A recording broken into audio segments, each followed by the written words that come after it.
하물며 이 사람이 없는 온라인 강의를 하는 강사님들도 시청하고 있을 학생들을 위해서 질문 같은 걸 하잖아요. 그렇게 같이 이야기를 하고 있다는 생각이 들게끔 만드는 강사님들이 인기도 많고요. 그건 여유 있는 사람이나 하는 거고요. 전 여유가 없습니다. 여유는 직접 만드는 거예요. 여유가 없다고 여유를 못 만드는 게 아니라 여유는 만드는 거예요. 만들 수 있습니다. 제가 방금 말한 그 질문이 여유를 만들어 줄 거예요. 그러니까 물으세요. 질문을 하세요. 그래요. 이야기해봐요. 편하게 이야기해봐요. 뭐가 그렇게 힘들어요? 충분히 힘들 수 있는 문제죠. 이 발표를 편하게 만드는 사람들이 있어요. 근데 우리는 어때요? 왜 이렇게 초반에 긴장감이 심할까? 이 발표 생각만으로도 왜 이렇게 딱딱해지고 경직되는 걸까? 이 극심한 떨림을 주는 이 발표를 재밌게 즐겁게 편안하게 만들 수 있는 사람, 우리도 그렇게 한번 이야기를 해보자고요. 어떻게 하면 발표를 조금 더 편안하게 만들 수 있을까요? 제가 가르치고 있는 수강생들 중에 이 상당수가 이 발표에 대한 고민을 하고 있어요. 처음에는 그저 발표를 피하면 되겠지라고 생각을 하다가요, 어느 순간 피할 수가 없는 상황이 되어버리다 보니까 마지못해 발표를 하는 경우가 생기게 되는 거죠. 근데 문제는 이 발표를 피하고 또 피하고 또 피하고 피하다 보니까 어떻게 해야 좋은 발표가 되는지에 대한 데이터가 없는 거예요. 그래서 주변에 잘하는 사람들을 나름 관찰해 보기도 하고 비슷하게 흉내를 내보기도 하는데요, 이게 또 쉽지가 않습니다. 왜냐하면 그 사람들은 너무나 편안하게 쉽게 발표를 하는 것 같거든요. 그러면 나는 또 안 그런데 역시 난 안 되나 보다 라고 생각을 하는 거죠. 그래서 여기서 또 실력의 격차를 느끼고 좌절하고 포기를 하는 사람들이 있습니다. 발표를 어려워하는 분들은 거의 이런 패턴이 아닐까 싶어요. 사실 발표뿐만 아니라 말을 어려워하는 사람 대부분이 이렇지 않을까요? 제가 그랬어서 그 마음을 너무 잘 알아요. 그럼 이 발표는 그냥 타고난 성격이라고 태어날 때부터 얻은 스킬이고 터득할 수 없는 것이냐? 그렇지 않다. 우리도 할 수 있다. 제가 오늘 알려주고 싶은 방법이 뭐냐면 이 시작부터 발표를 좀 더 즐기는 상황으로 만드는 겁니다. 편안한 상황을 만드는 거예요. 에이, 그게 말이 어떻게 돼요?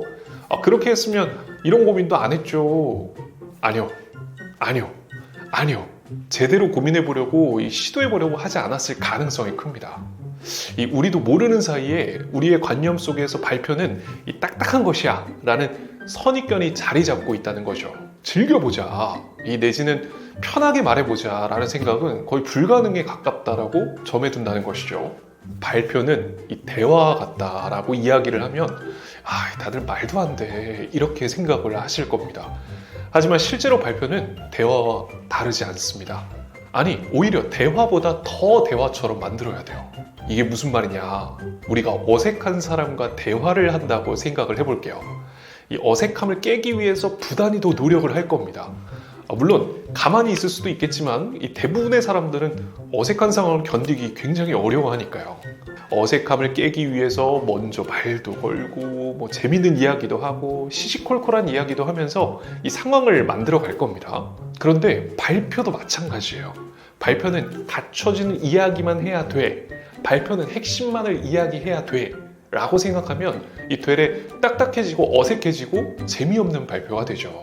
하지만 대놓고 재밌는 이야기를 섞거나 아니면 이 어색함을 달리기 위해서 시덥지 않은 이런 시시콜콜한 이야기를 하는 거, 우리는 이런 것들을 전문 프레젠테이션 기법으로 아이스 브레이킹이라고 합니다. 오늘은 날씨가 유난히 참 좋네요. 그렇죠? 이 미세먼지도 없고 바람도 선선하니 이런 날씨에는 밖에 나가서 정말 바닷바람 같은 걸 맞으면서 회 한 접시에 이 소주 한 잔 해야 되는데, 그죠? 제 발표가 시원한 소주 한 잔을 대변할 수는 없겠지만 그만큼의 유익한 시간이 되리라 생각됩니다. 오늘 발표 모두 다 즐기는 마음으로 들어주시길 바랍니다. 이런 식으로요. 이러면 어떠세요? 그죠? 발표를 시작하겠습니다. 저는 오늘 발표를 맡은 누구누구입니다. 이런 딱딱한 시작에만 지나지 않고 훨씬 부드럽게 느껴지죠. 이런 시작이 이 사람들에게도 잠깐이나마 이 여유를 즐길 수 있는 시간을 만들지 않을까요? 그 잠깐의 여유가 이 10분, 20분, 길게는 1시간 이상의 발표를 편안한 마음으로 들을 수 있게 해줍니다. 그뿐만이 아니에요. 내가 가장 편안한 상태로 말하는 방법이 뭘까요? 내 이야기를 하는 겁니다. 내가 몰입할 수 있는 이야기를 하는 거죠. 내가 겪은 이야기거나 이 감성이 담긴 이야기이기 때문에 훨씬 편하게 말을 할 수 있다는 거예요. 이 진실한 표정이나 아니면 진정성 있는 말투로 말이죠. 그로 인해서 나 또한 편안하게 만들 수가 있어요. 이 발표를 편안하게 만든다, 즐겁게 만든다, 조금 이해가 되시나요? 아직 좀 부족하게 느껴지신다고요? 그럴 수 있어. 그럴 줄 알았어요. 사실 제가 발표를 대화처럼 하라고 말하는 이유는 이뿐만이 아니에요. 이 발표할 때 청중에게 질문 같은 거 하시나요? 이 뭔가를 묻고 답하는 시간을 갖느냐 이거죠. 안 가져요. 왜? 이유가 뭔가요? 여유가 없으니까. 뭔 질문이야 질문은. 지금 내 내용 이야기하기에도 급급한데 그저 혼자 레이스를 펼치고 있는 겁니다. 혼자 경주를 하는 거예요. 준비한 발표 내용 그저 실수할까봐 이 좌우 안 살피고 내가 하려는 말만 경주마처럼 그냥 질주를 하는 겁니다. 그러니까 어때요? 여유가 생길 틈이 있나? 잘 될 턱이 있나? 여유가 없으니 내용은 더 생각이 안 나고 집중도 안 되고 청중의 반응은 또 시큰둥하고 가끔은 지루하게까지 느껴지곤 합니다. 발표는 발표자만의 시간이 아닙니다. 발표자와 발표를 듣는 사람의 이 호흡이라는 게 굉장히 중요해요. 하물며 이 사람이 없는 온라인 강의를 하는 강사님들도 시청하고 있을 학생들을 위해서 질문 같은 걸 하잖아요. 그렇게 같이 이야기를 하고 있다는 생각이 들게끔 만드는 강사님들이 인기도 많고요. 그건 여유 있는 사람이나 하는 거고요. 전 여유가 없습니다. 여유는 직접 만드는 거예요. 여유가 없다고 여유를 못 만드는 게 아니라 여유는 만드는 거예요. 만들 수 있습니다. 제가 방금 말한 그 질문이 여유를 만들어 줄 거예요. 그러니까 물으세요. 질문을 하세요. 저는 오늘 스피치에 대한 발표를 해볼 건데요. 여러분은 스피치 하면 뭐가 떠오르시나요? 스피치에 대한 수업 같은 걸 받아보신 적이 있으신가요? 발표하면서 가장 힘들었던 적이 언제신가요? 처음엔 이런 질문들을 어떻게 해야 될지 모를 수 있어요. 이건 연습하면 됩니다. 처음엔 질문을 생각해 놓으세요. 그리고 나서 준비한 타이밍에 준비한 질문을 그대로 이야기하는 겁니다. 대신 여기서 주의할 점이 있어요. 질문을 한 번만 하고만 끝나면 안 돼요. 질문은 질문으로서의 가치가 생기려면 대화로 이어져야 됩니다. 한 번 질문하고 끝나는 게 아니라 조금 티키타카로 연결을 좀 해보는 거예요.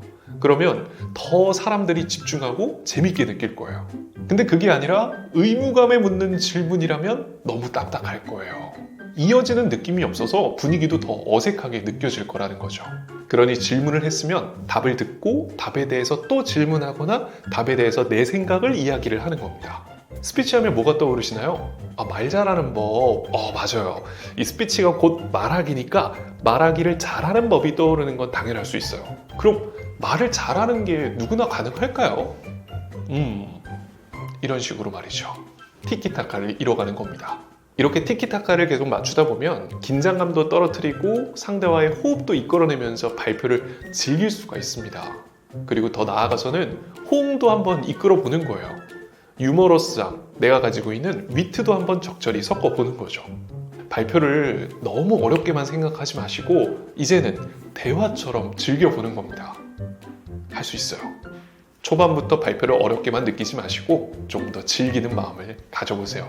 어때요? 이제는 발표를 조금 더 즐기는 마음으로, 이 편안한 마음으로 다가가 볼 수 있겠죠? 오케이, 즐거웠어요. 다음에 또 봅시다.